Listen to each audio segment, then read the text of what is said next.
Chapter 1. A Beautiful Wife. I cannot remember how, when, or where I met Ligeia. It was a long time ago, and my memory is not good. But I think I met her first in a large old city near the Rhine in Germany. She told me that she came from an ancient family. But I never knew the family name of the woman who was my friend, my partner in my studies, and finally my wife. Why did I never discover her family name? Perhaps because she did not want me to find out. But I cannot remember.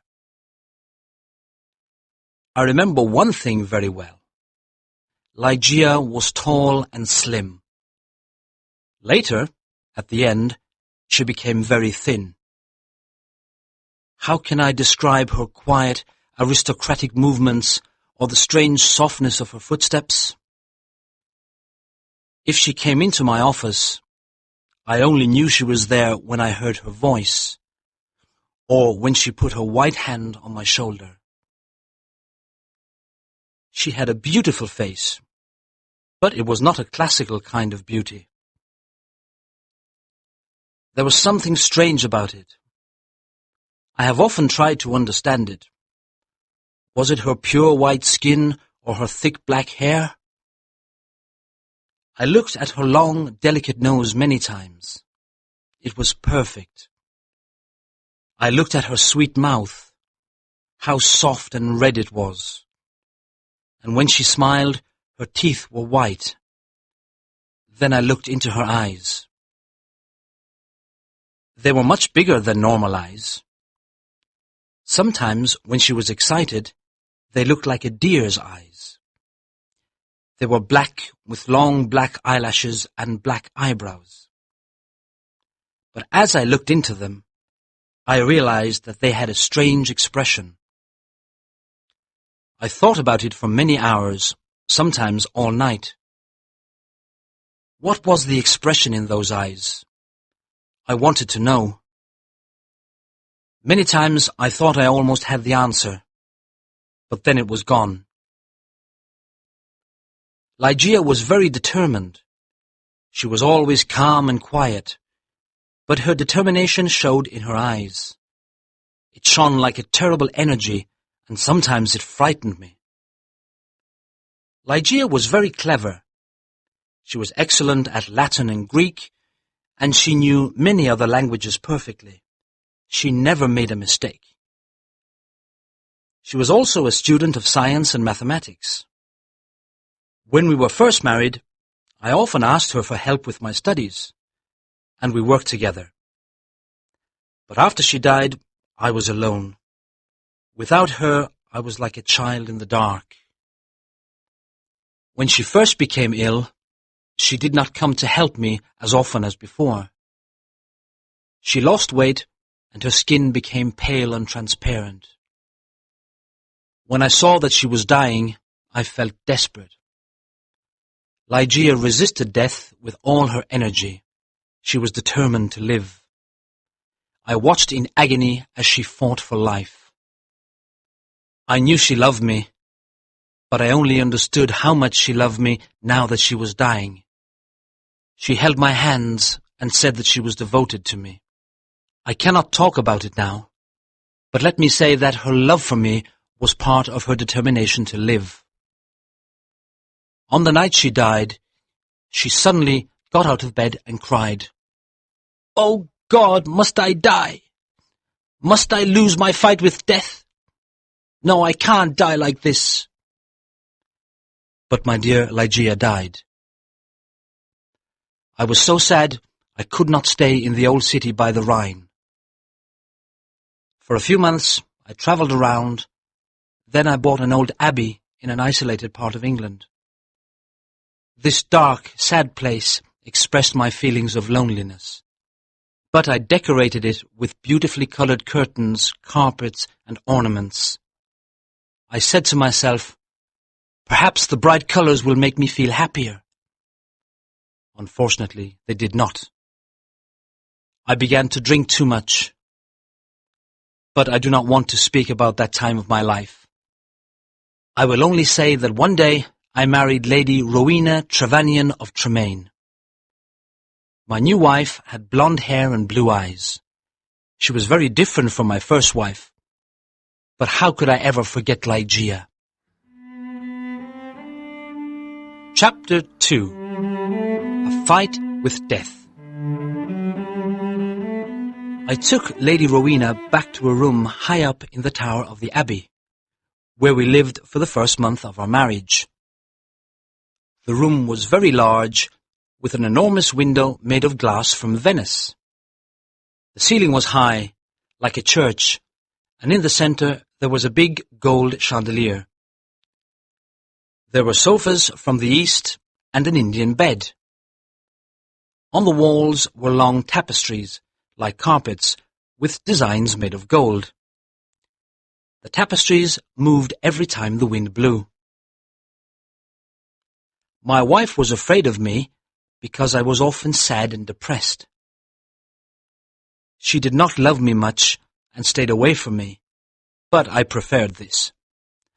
I always thought about Ligeia, my beautiful Ligeia, dead in the tomb. Sometimes in my dreams I called to her in the night.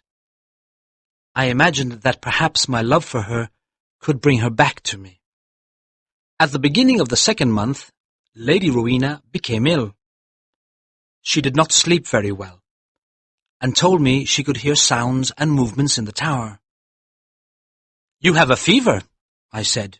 "You're imagining things." She got better, but then she went back to bed with a second illness, worse than the first. The doctors could not understand it. Again, Rowena began to hear little sounds and movements in the bedroom, and they frightened her. One night, at the end of September, she woke up suddenly. I was sitting on a sofa by her bed. She whispered to me that she could hear sounds and see movements, and there was a frightened expression on her thin face. But I saw and heard nothing. "It's the wind," I explained. "You can see the tapestries moving in the wind." But her face was white with fear, and she nearly fainted. I remembered that there was some wine on the table on the other side of the room. As I walked under the light of the chandelier, a strange thing happened.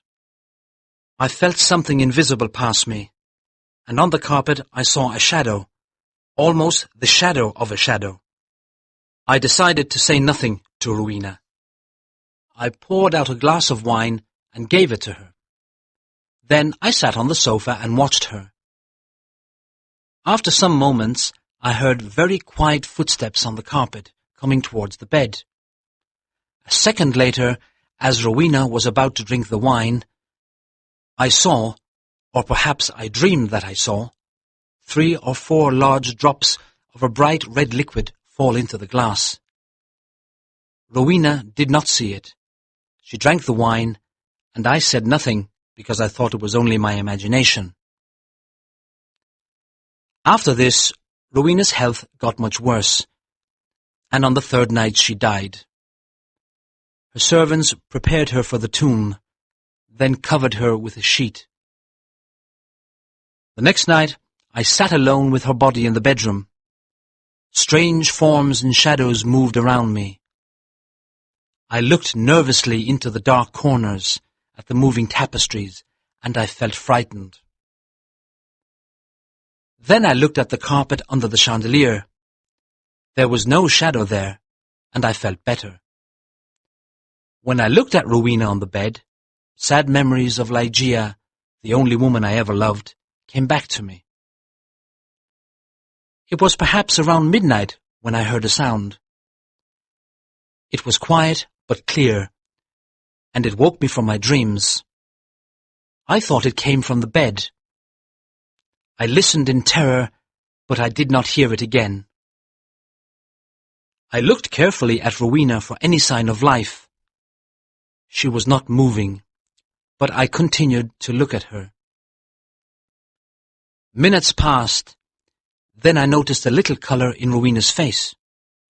My heart stopped in horror. I could not move. When I understood that Rowena was not dead, I tried to revive her. But soon the colour disappeared from her cheeks. Her face looked like marble again, and her lips were thin with the horrible expression of death. When her body was cold and rigid, I fell onto the sofa and dreamed about Ligeia. An hour later, I heard the same sound as before. I listened. Yes, there it was again, a sigh from the bed. I ran over and saw clearly that her lips were trembling. Then they opened, showing her bright teeth. I thought I was going mad. There was a pink colour on her cheeks and neck. Her body was getting warm again, and her heart was beating a little. Lady Rowena was alive. I did everything I could to revive her. Then, suddenly, her colour disappeared. Her heart stopped, and her body became cold and rigid. I sat down and began to think about Ligeia again. Then again, for the third time, there was a sound from the bed. But why must I describe the horrors of that night? Again, I tried to revive Rowena, and then a fourth time. Each time, she seemed to fight with an invisible force. And each time, her body changed. I cannot say how, but she looked different. It was nearly dawn when she moved again. I was sitting on the sofa, exhausted, but Rowena's body moved with more energy than before. Her colour returned, signs of life changed her face. Her eyes were closed, but she looked alive. Then she suddenly got out of bed and walked slowly to the centre of the room, like she was walking in her sleep. I did not tremble. I did not move. I was as cold and still as stone, paralyzed by what I saw. As I looked at her, my head filled with wild thoughts.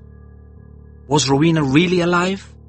Could I really see her blonde hair and blue eyes? Why wasn't I certain? I could not see her mouth very well, but her cheeks were like pink roses. Weren't they Rowena's cheeks? But wasn't she taller than before? I was filled with a kind of madness. I ran to her, but she moved away. Then I saw her long hair moving in the wind. It was blacker than the black of midnight. And now, slowly, her eyes opened. I shouted like a madman, "These are the black eyes of my lost love, the eyes of Ligeia."